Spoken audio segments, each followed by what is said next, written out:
Good morning, good morning. Besides the airplane, all you hear is birds chirping.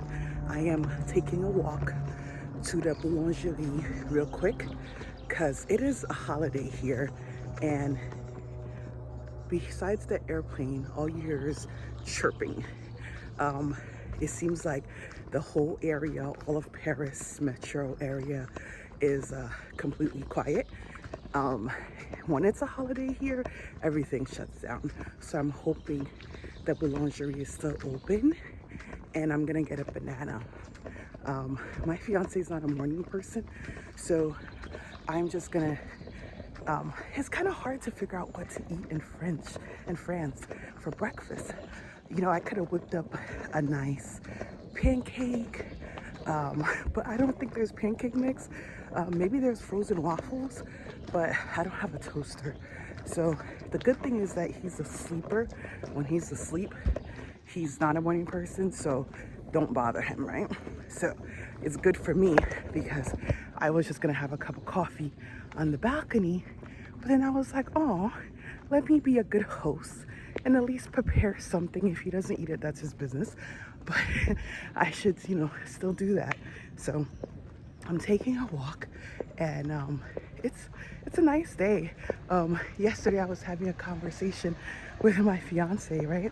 And I said to him, now that I've been here for such a good amount of time, what were some things that give me a thing or two that you've learned about me so far that you didn't know before? He's such a jerk, and he's like, oh, oh no, the boulangerie is closed. Oh no, it's not. Um, he said, um, you wear the same clothes all the time. And I'm like, that is so not true, because here's my situation. Not that I'm a homebody, but I'm a person who likes to I what I wear that is comfortable or is like a quick throw on, I will wear it, you know, because I work from home, so I'm not always getting dressed for work. So I have a lot of house clothes, like long dresses, things I throw on. And it's because when he comes to Florida and I wear them in the house. So I wear them here. Like, what was I supposed to do? Throw it away? Um, so he sees it. So when he comes by from time to time and I'm usually wearing it, I take one off and I put on another one.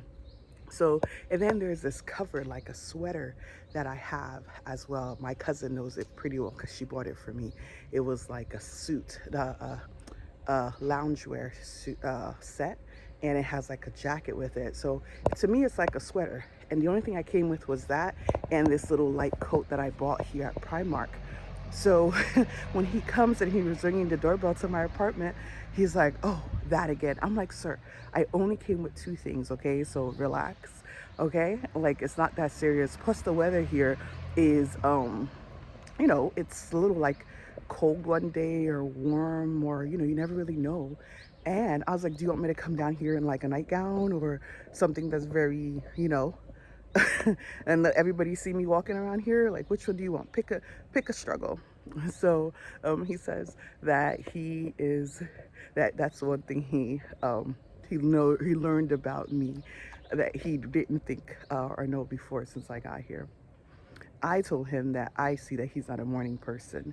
And I could tell you, I sit there and I quietly, like if I have coffee or something for breakfast, if he's actually going to work, I will make it and I sit quietly because he's still like trying to get up and like, his eyes are still red. And even after taking a shower, he seems like he's not up. So it's interesting to see these things, and it's kind of like, okay, rather than me arguing with him or asking him too many questions in the morning, I just sit and quietly. I'll text him or call him later. He has a lot more energy during lunchtime, so he'll call me during his lunch, and that makes it bonjour. That makes it a lot more easier for for him because he's like fully awake by then. So I was yesterday. I had a conversation with an old friend of mine, the one that I met while we were in Portugal, and she kind of met her husband about the same time I met my fiance.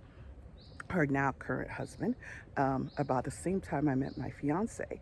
And I was just discussing with her some of the, not concerns, but things that were like coming up, um, things that were coming up for me in my mind that I'm kind of like, I'm not struggling with, but just processing. And I think, it's the jitters, it's the uncertainty and trying to make things go well and perfect.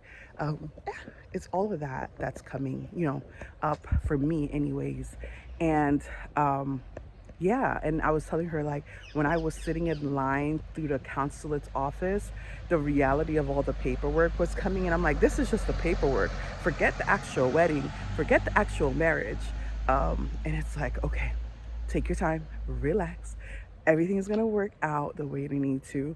Um, he had a good conversation with my parents yesterday, and I told him, I was like, hey, when you talk to them, because of an incident that happened. So when he was like, when you talk to them, it's not like, oh, because you said this or agreed or showed, um, you know, you discuss with them. It doesn't mean like we are still in the phase that's between you and I. So it doesn't mean like this is, you have to automatically, like, this is the time for us to go through conversations and really see where it fits and how it can work.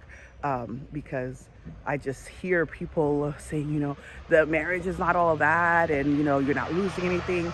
And that was a conversation I had with my friend, and she was like, you have to ask yourself, are you sure you can let go of your solo personality? Yes, you can be independent and can do things, you can do things as an individual, but are you willing to let go of your solo-ness? And she was like, probably see a therapist about it. And I was just like, well, it's just that these fears and these things are coming to my mind. It's not necessarily that, your mind makes you think of things that are not really there. So that's why I want to make sure I process what is it that I'm really concerned about, or what is it that can be fixed, or is it truly the person that I don't want to be with? You know, so it's just, it was glad that I spoke with her, because she met her current husband the same time like I met my fiance. So they got married pretty quickly. I wasn't even aware. But um, so, and she's 50 something years old. So I shared with her some things. And and I spoke with my cousin who was married for 17 years. And it is truly a choice. I'm seeing it as a choice you make. Because even when I'm like, or not really arguing, like discussing funny things, like we were literally in the dining room table. I cooked dinner, I think.